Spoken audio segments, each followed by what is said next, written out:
The 1992 McDonald's All-American team is relatively weak in terms of NBA players, but does feature one all-timer and several solid college guys. Of course, there are still a few good players who, for whatever reason, didn't make the cut in '92. The list of players who didn't make the squad includes Hall of Famers Steve Nash and Ben Wallace, among others, though I'm not sure if Steve Nash technically qualifies because I'm not completely sure when they started letting Canadian guys in. With that said, let's take a look at what happened to every McDonald's All-American player from the '92 squad. Dante Bright. Bright comes from a long line of McDonald's All-Americans who start at Paul Laurence Dunbar. In fact, he's not even the only player from the school to make the team in '92. The 6'6" forward decided to join John Calipari's UMass squad for college ball. After sitting out a season, Bright became the Minuteman's third leading scorer, helping the team to a top 8 ranking alongside Lou Rowe and Marcus Camby. The next year, Camby and Rowe took another step, leading Bright's stats to fall back slightly, though he was still a key player for the 7th ranked team. Rowe graduated ahead of the '96 season, and Camby grew into the Player of the Year winner, while Bright picked up his game to become the big man's wingman, averaging 14.5 points and 6 boards a night. UMass finished the season with a top ranking, but lost to Kentucky in the NCAA tournament. Bright never played in the NBA, though he did spend several seasons playing overseas in various countries. As of 2024, he's working as a youth coach. Chris Collins. Collins joined Duke and was an instant contributor off the bench, averaging 6 points behind Bobby Hurley. For those efforts, he was named to the All-ACC rookie team that season. With Hurley off to the NBA in '93-94, Collins became the starter, averaging 10 points alongside Grant Hill and Cherokee Parks. The next season, Collins went back to the bench as Trajan Langdon joined the team. Langdon missed Collins' senior season, so he was back in the starting lineup and Duke's captain in '96. That season, he also made second team All-ACC. He never played in the NBA, but did spend 2 years playing in Finland. After that, he got into coaching. First in the WNBA on Nancy Lieberman's Detroit Shock staff. For the next few seasons, he was an assistant coach at Seton Hall. In 2000, he joined his alma mater. He worked under Coach K for 13 years and helped bring future Dookie coach Jon Scheyer into the program. Interestingly, Scheyer only joined Coach K's staff in 2014 after Collins left to become the head coach at Northwestern. As of 2024, he's still with the Wildcats, leading the team to 3 tournament appearances and winning the Big Ten Coach of the Year in 2023. Chris Davis. Davis was born in Florida, but moved to Virginia to play high school ball at Oak Hill. One thing that's really bugging me is that I haven't been able to confirm via news articles at the time that he and previous McDonald's All-American Ben Davis are brothers. The two are from Florida, both moved to Oak Hill to play basketball, both won Oak Hill's MVP in back-to-back years, and then signed with Kansas for college ball. However, Ben left the school after the '92 season, and Chris never suited up for the Jayhawks. Instead, he spent his freshman season at Nicholls State, coming off the bench to average 2.5 points a night. Davis then sat out a season and transferred to Auburn. As a junior, he started most of the team's games, averaging 11.6 points and 6 boards. He's not listed on the roster for '95-96 and has seemingly fallen completely out of the public eye in the decades since. Tony Delk. Delk spent his first year at Kentucky, coming off the bench to average 4.5 points for Rick Pitino's Wildcats. As a sophomore, he became an everyday starter, dropping 17 points and 4.5 rebounds a night to make his first of 3 All-SEC teams. Delk's game continued to improve through his senior season, where he was named a first-team All-American and SEC Player of the Year. That star play continued into the NCAA tournament. Delk and Antoine Walker led the Wildcats to a championship victory, and the 6'1" guard was named the tourney's most outstanding player. The Hornets selected him with the 16th pick in the '96 draft. He averaged about 5 points off the bench during his rookie season, and was traded to Golden State in '97. There, he averaged double figures, providing big minutes off the bench. That would essentially be Delk's role throughout his 10-year NBA career, as he hopped from team to team, providing solid scoring off the bench. His 2001 season with the Suns was his best, averaging 12 points and finishing in 10th for the 6th Man of the Year award. Delk played through the 2006 season, spending his career across 8 different teams. He then spent a few years playing overseas, winning the Greek League, Greek Cup, and Euro League in 2007. In 2009, Delk joined the Kentucky staff as an assistant under John Calipari. 2 years later, he accepted an assistant position with New Mexico State. In 2013, he left that job to move closer to his family in Atlanta and has been working in broadcasting ever since. Steve Edwards. Edwards was a force in the Florida basketball scene, leading Miami senior to 2 straight state titles and finishing as runners-up during his senior season. He decided to stay in his hometown and play for Miami. The three-point marksman started well, averaging 16 points and 2 steals as a freshman. Unfortunately, that would be his best statistical season as injuries slowed him down at times. Still, he averaged 13 points over 110 career games and was the all-time leader in three-pointers made when he graduated from the U in '96. He wasn't selected in the draft, so Edwards spent time playing in Argentina. The Jazz brought him in for summer camp in 2000, but he didn't make the final roster. Edwards jumped overseas and played through the 2008 season with various teams. As of 2017, he was working with a credit card company that was started by his former teammate at Miami, Alex Frazier. Both of his brothers also played basketball at a high level. Doug was a McDonald's All-American in '89 and played professionally with the Hawks and Grizzlies after starting at Florida State. Allen played at Kentucky and is a longtime collegiate coach. Othella Harrington. Harrington was widely regarded as one of the top 2 players in the class and won the McDonald's game MVP behind 19 points and 21 rebounds. Big O played his college ball at Georgetown, following in the footsteps of bigs like Patrick Ewing, Dikembe Mutombo, and Alonzo Mourning. He made an instant impact, averaging 17 points and 9 boards to win Big East Freshman of the Year. He continued to play well over his next 3 seasons, but never took that next step. By 94-95, he took a backseat to Allen Iverson, and statistically, he never topped his first season. Still, the Rockets selected him 30th overall in the '96 draft. He mostly came off the bench during his first 3 years in Houston, averaging about 7 points and 5 boards. The team traded him to the Grizzlies, and he averaged a career-high 13 points and 7 rebounds a night. However, he was traded again, this time to the Knicks, and would spend the rest of his 12-year career mostly as a backup big for the Knicks, Bulls, and Hornets. After the 2008 season, Harrington spent some time in the G League before playing for a year in Iran. He retired after the 2010 season and took an assistant coaching job at Georgetown in 2011. As of 2024, he's still working as an assistant but is now with the Knicks staff. Richard Keene. Keene spent his college days playing for the Fighting Illini. With Illinois, Keene started the bulk of his games from his freshman year on, averaging around 10 points and 4 assists for his career. The 6'6" guard was a lethal three-point scorer for Illinois, averaging 38% from deep while taking around 5 attempts a night. He was not drafted to the NBA and was soon working for an oil and gas company after getting married. The couple moved to Houston and they have 3 kids. Their son RJ is playing basketball at Boise State as of 2024. His brother Howie is a 3-star prospect and a member of Montana State's 2025 class. Their sister Sophia is playing volleyball for Baylor as of 2024. Jason Kidd. Growing up, Kidd often went up against future Hall of Famer Gary Payton on the city courts in Oakland. While Payton got some hype in high school, Kidd was seen as one of the top 2 prospects in his class. He shocked nearly everyone by signing with Cal, who was coming off a 10-18 season. Kidd teamed with sophomore forward Lamond Murray to immediately turn the team around, going 21-9 and making a deep run into the NCAA tournament. Kidd won Pac-10 and National Freshman of the Year, averaging 13 points, 8 assists, 5 boards, and a whopping 4 steals per game. That steals number helped him lead the nation during his first year. His sophomore season was even better, averaging 17 points, 7 boards, 3 steals, and 9 assists a night to win the Pac-10 Player of the Year and make first-team All-American. After the season, Kidd jumped to the NBA, where the Mavs selected him with the 2nd pick in the '94 draft. He was an instant star, winning co-Rookie of the Year with Grant Hill and earning MVP votes while averaging 12 points, 5 boards, 8 assists, and 2 steals per night. The next year, Kidd made his first All-Star team as the Mavs built around him, Jim Jackson, and Jamal Murray, aka the Triple J's. However, drama between the 3 young stars and Kidd's consistent clashing with coaches led the team to trade him to the Suns in '96.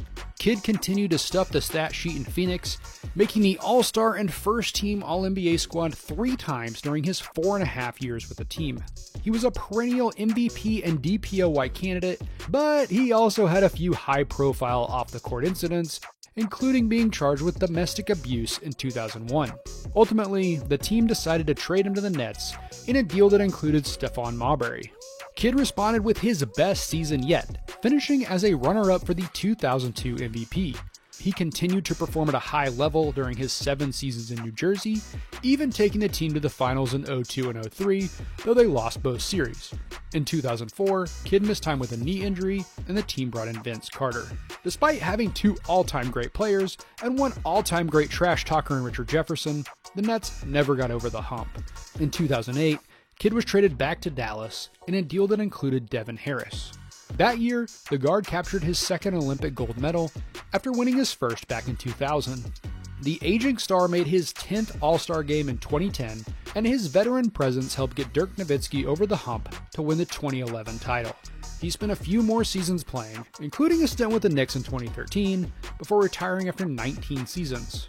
Funnily enough, he retired 2 days after Grant Hill, the guy he won Rookie of the Year with nearly 2 decades prior.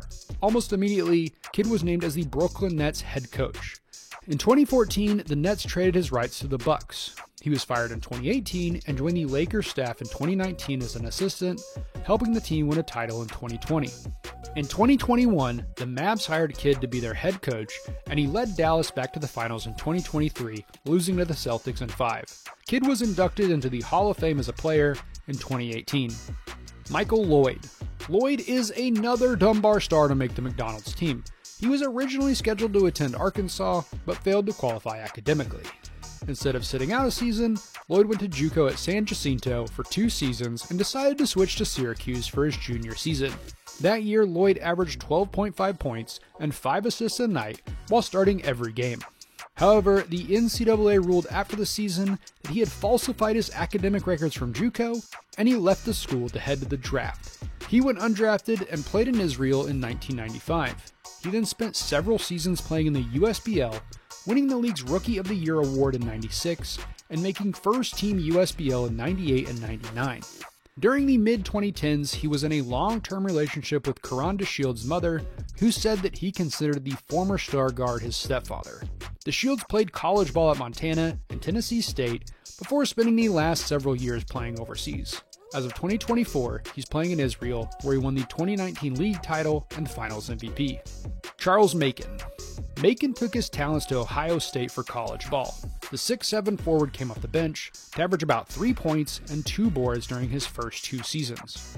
During that time, he also pleaded guilty to charges of theft, drunken driving, and marijuana possession. While serving a 1-year suspension, he failed out of the university. He transferred to Central Michigan and played well at the lower level, averaging 17 points and 7 boards during his 2 years with the school. Macon would go on to play a bit in the CBA and overseas, but never made a big impact at the pro level. Martise Moore. Moore left his hometown to move to Atlanta in 1980, where he made a name for himself on the court. In 91, he transferred to Oak Hill Academy, becoming a national name in the process. He started his career at Georgia Tech, winning ACC Rookie of the Year in 93, behind 10.5 points and 4.6 boards a night. His game stagnated a bit as a sophomore, and he decided to transfer to Colorado for a change of pace. It worked out well. Moore raised his scoring to 15.5 per night during his junior season, while bringing in 7.6 boards, 1.5 steals, and 1.7 blocks. He took a slight step back as a senior, with Chauncey Billups breaking out, but still played well. Moore went undrafted and spent several years playing overseas. He was one of the first players off the board in the Series 2 Slam Ball draft, helping the Bouncers to the semifinals. In 2008, he left his playing days behind and wrote a book for parents trying to help their student athlete move to the next level. Sadly, Moore passed away in 2015. His son, Martise Moore Jr., ran track at Louisville with a focus on the 400-meter hurdles. Kenyon Murray. Murray attended Iowa for college ball, averaging 7 points and 4 boards coming off the bench as a freshman. The next year, he became a starter for the Hawkeyes, dropping 12 points, 6 boards, and 2 steals per night. The 6'5" forward's numbers hovered around those marks for his final 2 years as he became the first player in Iowa history to record 1,000 points, 500 rebounds, and 200 steals over a career. Soon after graduating, Murray jumped into coaching, largely at the high school level. As of 2024, he's coaching a high school girls team. His twin sons Keegan and Chris both also played at Iowa. The Kings picked Keegan with the 4th pick in the 2022 draft. He made the All-Rookie team in 2023. The small forward continues to play big minutes for the Kings as of 2024. Meanwhile, the Trailblazers picked Chris with the 23rd pick in the 2023 draft. He hasn't seen quite as much success as his brother, but is still getting minutes off the bench in Portland in 2024. Interestingly, neither brother was a McDonald's All-American like their dad. Roderick Rhodes. Rhodes played high school ball under legendary coach Bob Hurley at St. Anthony before signing with Kentucky. During his 3 years with the Wildcats, Rhodes averaged 12 points, 3 boards, and 4 assists a night. The 6'6" forward was the second leading scorer behind fellow 92 McDonald's All-American Tony Delk in 94 and 95, but then head coach Rick Pitino did something a little weird.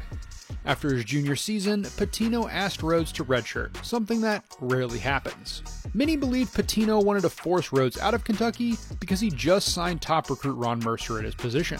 To his credit, Pitino also redshirted a few other guys going into their senior season, but Rhodes decided to transfer to USC. The 2-time All-SEC player averaged 14 points, 5 boards, and 4 assists a night during his lone season with the Trojans. The Rockets selected him with the 24th pick in the 97 draft. He played sparingly during his 3 seasons in the NBA, averaging 5 points while playing for 3 different teams. After leaving the NBA in 2000, he spent the next few years playing overseas. By 2004, he had embarked on a coaching career. In 2014, he was at the center of a series of violations while coaching at Cordia High School. The Kentucky Athletic Commissioner said it, quote, may be the most wanton and blatant disregard for association rules in its 97-year history. That said, Rhodes soon got back into coaching and is working as the head coach at Concordia University in Portland as of 2024. Dwayne Simpkins. Simpkins played high school ball at DeMatha under legendary coach Morgan Wooten. He stayed in state to play at Maryland. During his first year, he played limited minutes off the bench before becoming an everyday starter as a sophomore. The 6-foot guard averaged double digits for the Terps for the next 3 seasons, adding 4 assists and 1 steal a night. Simpkins never made it to the NBA, but did play for several years in the USBL, ABA, and overseas in Italy and China. In 2005, he started coaching at the high school level. By 2012, he was working as an assistant at the college level with UNC Greensboro. 3 years later, he joined the George Mason staff, working there through 2023. That year, he became the head coach at American, where he's still coaching as of 2024. Greg Simpson. Simpson started his college career with Ohio State, playing big minutes as a freshman to average a hair under 10 points a night. The next year, Simpson continued to play well, bringing his average to 11 points while contributing 3 rebounds and 3 assists. However, gun charges ahead of his junior season led to Simpson being dismissed from the team. He sat out a year before playing at West Virginia, averaging 13 points, largely off the bench.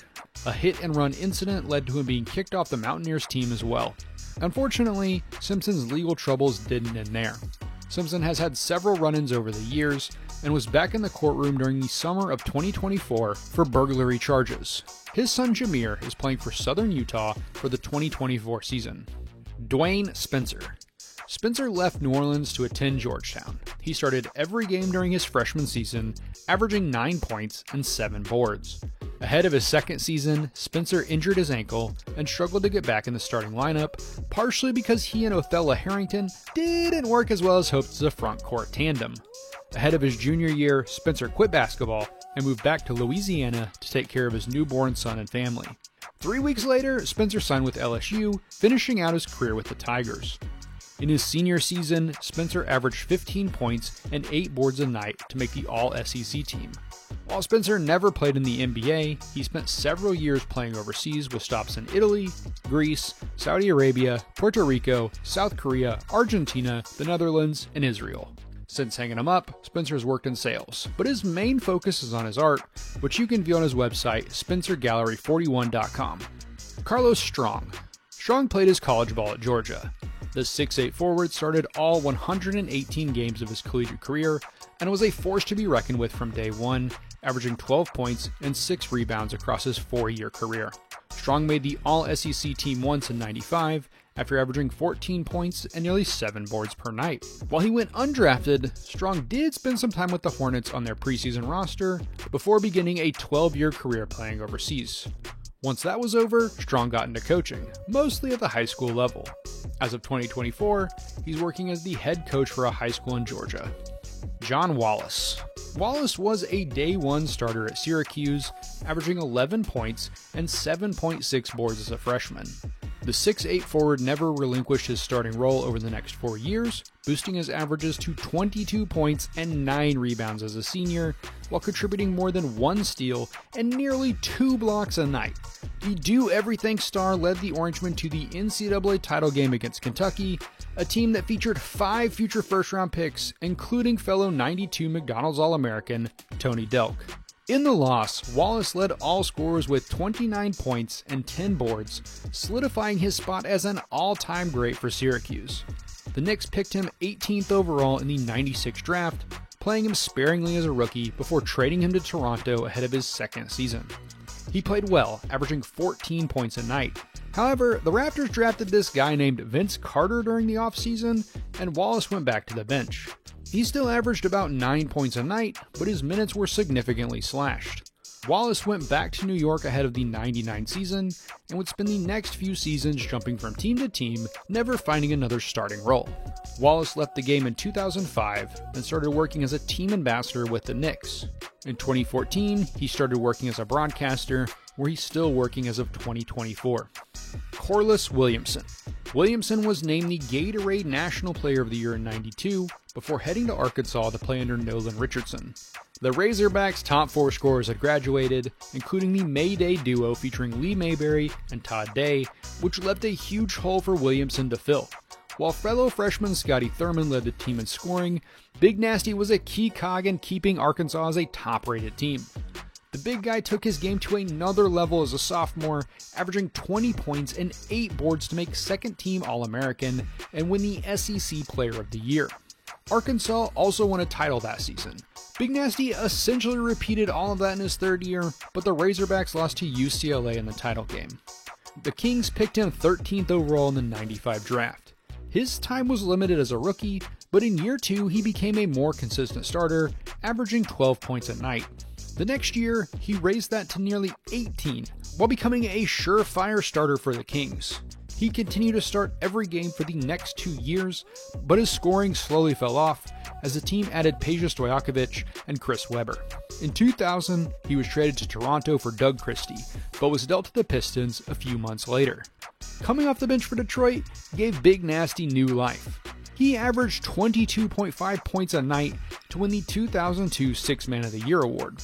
He continued in that role for 2 more years, helping the team win the 2004 title. Following that season, he was traded to Philly for a few months before finding himself back in Sacramento in a deal that included Webber. Williamson played 3 more years with the Kings, retiring after the 2007 season. He quickly jumped into coaching at Arkansas Baptist and worked his way into the assistant ranks in the NBA by 2013. As of 2024, he was working as an assistant with the Timberwolves. His son Creed is playing at the University of Arkansas Little Rock for the 2024 season. Serge Zwikker. Zwikker was born in the Netherlands, but moved to New York to play basketball in 1988. He did stints at Flint Hill in Virginia and Harker Prep in Maryland during his prep career, and the 7'3" guard went to North Carolina for college ball. After a redshirt season, Zwikker spent his first 2 years coming off the bench to back up Rasheed Wallace for the Tar Heels.